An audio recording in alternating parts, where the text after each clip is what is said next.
My gosh. Listen here. We have more breaking news, unfortunately. These stories are developing so quickly. Let's reiterate real quick. Just last week, we had the 36 country ban. Then we had the Israel-Iran war escalate because President Donald Trump of the US decided to strike the nuclear facilities in Iran. Iran said that they would vow to retaliate. They said that was a deadly wrong move that America made. Iran said that they have the right to defend themselves. And so they have taken that up just within a span of 24 to 48 hours. Again, all of this just developed over the past weekend. The strikes hit those nuclear facilities. I believe it was Saturday night. We are at Monday. My time, it's 9:30 p.m. Eastern. I'm in Southeastern Africa. Your time, if you're near New York, it could be around 2:30, 1:30, whatever, depending on where you are in the world. But breaking news, Iran has struck missiles at the U.S. bases in Qatar and Iraq, okay? Qatar and Iraq are in the Middle East. We actually almost flew Qatar Airways. This is why we did the previous video, which airways you want to not catch in the next few weeks and months. If I were you, I would stay completely far away from the Middle East. But let's get into this. On June 23rd, today, Iran retaliated after U.S. strikes on its nuclear facilities by launching 6 missiles at the Udeid Air Base in Qatar. This is home to the U.S. CENTCOM. This is not just Middle East tension anymore. This is a global turning point. We are at a point where there is no going back to how it was just 3 to 6 months ago. There is no going back. This is not a point of return. Anything that we do from this moment moving forward is going to feel uncomfortable, okay? But we need to understand what these things mean so we understand how we are going to move in these times. In this video, we're going to explore what it means prophetically, practically, and why Africa remains as the last safe and sovereign continent on the face of this planet, okay? As you can imagine, these explosions totally rocked Doha, Qatar. Doha is an amazing, beautiful city, beautiful airports, just beautiful all around. But Qatar earlier today, I saw it on my notifications on Google, they had said that they were closing their airspaces. Embassies are warning civilians to shelter in place right now. Now, according to Doha, Qatar, as of right now, they are saying that they intercepted the missiles. They are saying right now that no one has been hurt. We all know how much these news stories can change just within a matter of minutes and hours, so I'm not sure how long that will be the story. But as of right now, no American citizens have been hurt. But listen, there were 8,000 to 11,000 American troops that were in these air bases, especially in Al Udeid Air Base. There's another base that was hit in Iraq, okay? Again, we're talking about the Middle East here, and the Middle East has quite a few countries that we need to be aware of and be looking into. Together, let's actually go through the 15 countries that make up the Middle East so that we're all on the same page, because most of these countries have a United States embassy. And understand, when you are talking about an embassy, a U.S. embassy in another country, the moment you step onto embassy property or embassy territory, they function as if you are in America or you're on American soil. So you see how this can progress when President Donald Trump sees this escalation with the missiles being launched at these military bases, okay? Especially with so many soldiers and people that are in some of these bases. But let's go through here. We have Iran, Iraq, Syria, Lebanon, Israel, obviously, Jordan, Saudi Arabia, Yemen, the United Arab Emirates, which houses Dubai, Qatar, Kuwait, Oman, Bahrain, Turkey, and Palestine, Gaza and the West Bank, okay? These are all of the countries that are located in the Middle East. These are all of the countries that are going to see these quick tensions escalate. And so if you are an American citizen in any of these countries that I've just mentioned, and I would even go as far as to say Egypt as well, and areas that are around that Mediterranean area, I'm going to tell you plainly, I would get out like yesterday. I would get out like my life depends on it, because it very well could. So I know you're thinking, what can we expect? What should we do? What should be our next moves? I'm going to tell you right now. Militarily, we can expect increased missile defense deployments, airspace closures, and U.S. naval repositioning across those Gulf nations, meaning the U.S. naval fleet will be more so in those regions. Whether CNN tells you or not, expect that those troops and those people are going to be on the ground in those areas. Iran has shown it can reach across borders with impunity, forcing countries like Qatar and Bahrain into direct danger. They don't want to call this World War III right now. I have no idea why, because these missiles just hit Qatar and Iraq, okay? We used to have it in school. Back when I was in school, they would tell you when you were in social studies class that when more than 2 nations were included in a war, that it was counted as World War, okay? And so by default, this became World War III this past weekend, right? And we know this leading up to this past few years, we have seen the escalations between the Ukraine and Russia as well. Now, economically, we know for a fact, we can guarantee that oil prices are already surging. Unless you are planning on getting out pretty quickly, you will not be getting out of America with cheap plane tickets, just to be honest. Because think, America is so far away from Europe, the Middle East, Africa, and Asia. America is a world away. That's why they called it the New World, right? It was a world away. It was a brand new territory. Those of us who are in America are so far away from getting to safe havens in the global south. You want to look into that. And I just want to interrupt this broadcast to tell you, so many people have come in the comments. Thank you for your support. We love that you are commenting. Even if you disagree with the way that we articulate what's happening, we still love your support and your comments. So many people are saying, will you give another State of the Diaspora intensive? The 90-minute intensive, will you open up another one? I was speaking to my husband earlier and we were going over everything that's happening, and he was like, just do it. We should just devote some time the following week to help an additional 8 traveling entrepreneurs, 8 expats, 8 retirees, 8 people that are in the remnant that feel called to leave Babylon but do not have the network and the systems. We have developed a curriculum in the State of the Diaspora. This will be the 9th edition. After July 13th, you would be coming in for the July 20th session. That will be the 9th edition of the State of the Diaspora. Our curriculum spans 45 pages, and it's a 5-in-1 intensive session with breakout rooms where we tell you bit by bit exactly what needs to be done. We packed it full of information. The ticket is $100. Of course, it could have been more, but in times of war, we're feeling like let the ticket just be $100 so that people can acquire this information that we have been housing for our clients since 2021. We've had over 100 clients move from the States to South Africa, Tanzania, Kenya, Mauritius, Ghana, all over the place, even traveling places like Egypt and Turkey.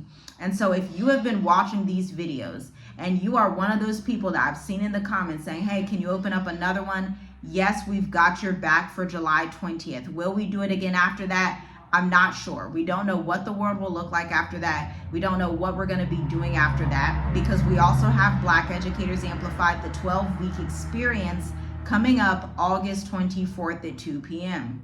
Okay, so we have opened it up. Check out the link in the description to check out those 2 offers to see which one is most aligned with you right now.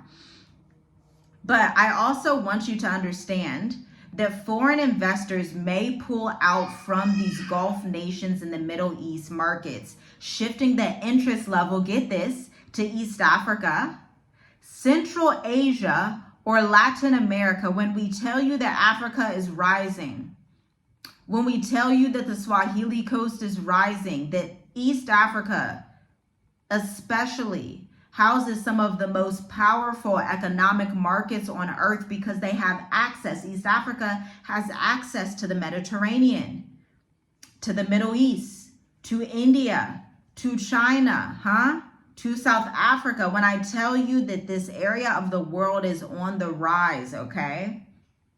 By default, this makes it difficult not only for Western civilization, but obviously it makes it difficult for those people in the Middle East as well. Now, what does all of this mean for Africa? This is the good news, okay? Africa becomes the neutral refuge. Yes, I say this unapologetically. It's not time to be apologetic. It's not time to beat around the bush. Hands down, especially Southeastern Africa becomes the neutral refuge for the entire world, becoming the food basket of the world. Outside of direct military control zones, outside of nuclear strike risks. You may say, Tiffany, how do you know that's a fact? Because I watched these documentaries on World War III simulations, and all of them say that the Southern Africa hemisphere, along with New Zealand and Australia, are the only safe places on the planet in the event of nuclear war. You can look it up, right? Don't waste any more time watching entertainment television. Don't waste any more time. Start looking at these simulations so that you can survive by grace through faith. But again, on this channel, when we talk about faith, we are putting works with our belief, because faith without works is dead. So part of your works is for you to save resources, for you to acquire resources, for you to get in network and get in community.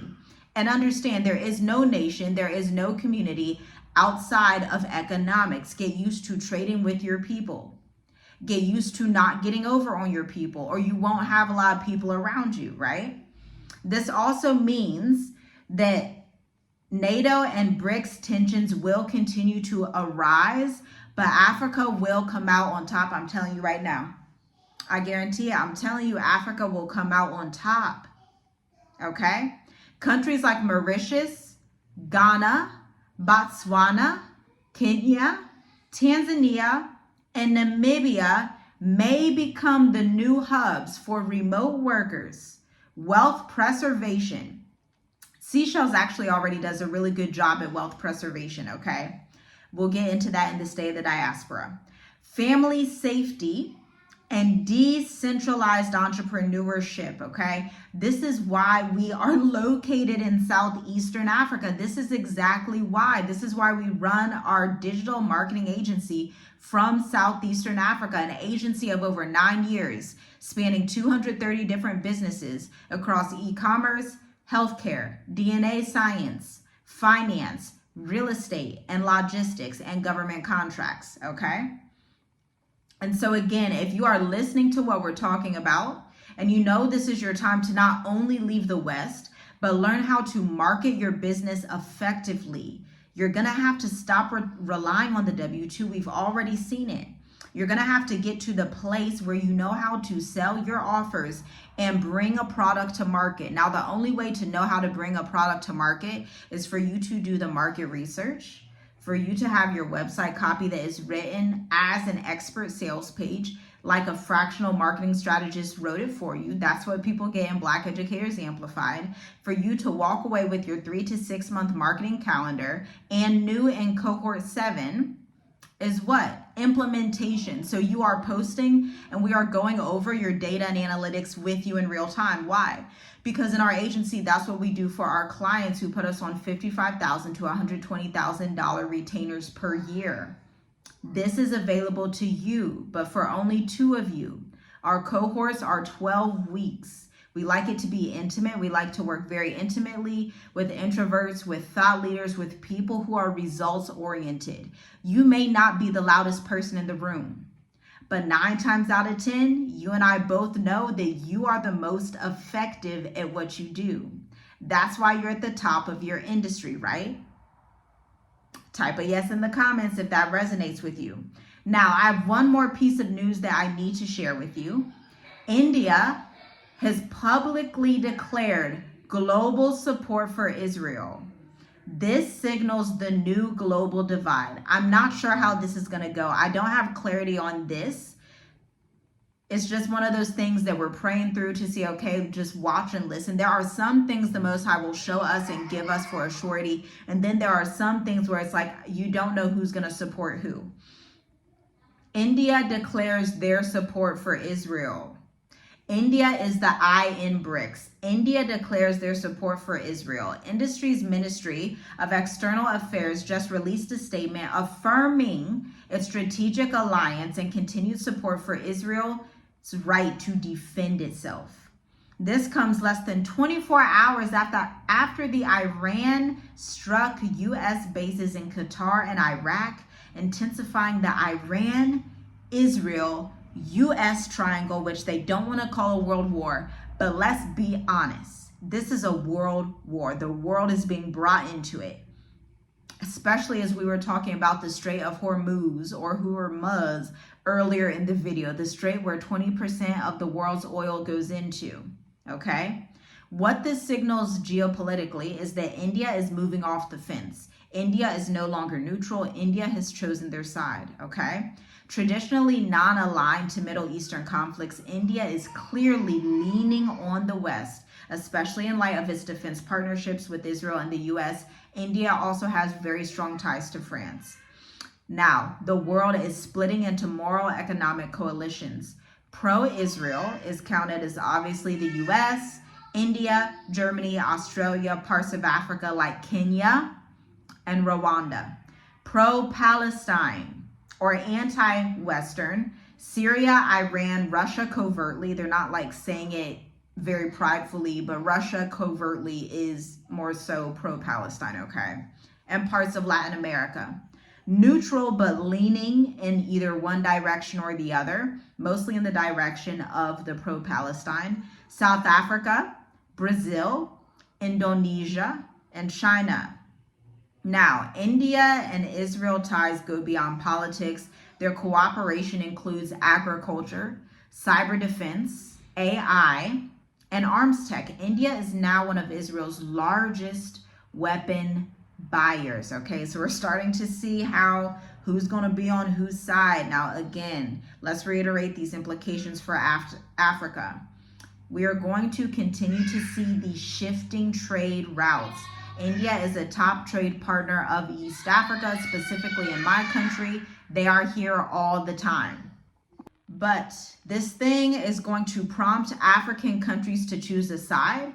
So we're waiting to see which African countries choose what sides. I kind of have an idea. I'm not just going to put that in the public. I'm really just wanting to watch and see. This is going to cause potential tensions in BRICS if India distances itself from anti-Israel nations, because again, BRICS is Brazil, Russia, India, China, South Africa. India is the only one that's really saying that they are going to be pro-Western. Everyone else is pretty much pro-Palestine, okay? Pro the Muslim world, okay? Understand that. So guys, this is a wake-up call. We've had enough wake-up calls, but this is just another one where it's like, come out of her, my people, according to Revelations 18:4, so that you do not share in her sins or receive any of her plagues. Just come out of her. Get out of America. Get out of the West. It's crumbling. It's falling. We are witnessing it. And you have the best survival rates. You have the best survival chances if you are in Southern Africa. You can look it up. Look up the simulations and documentaries. I know when I was younger, my dad would always do like these Air Force simulations because he was previously in the Air Force. And so it's just one of those things that sticks with me. I just look up these different simulations. Look this stuff up because there are only like 3 spots on Earth, 3 regions that are actually safe in nuclear war. These happen to also be the most fruitful regions, the bread baskets of the world, the places of the world where most of humanity resides, or where a good portion of humanity resides. That is it for this video. Shalom, shalom. I'll see you in the next one. And just for also some prophetic and biblical encouragement, I want you to read Isaiah 22 and 22. And I want you to read John 10 and 19, okay? Shalom, shalom. I'll see you next time. Hit the like button, share, subscribe. Stay safe, stay diligent, and flee the West while you have the chance.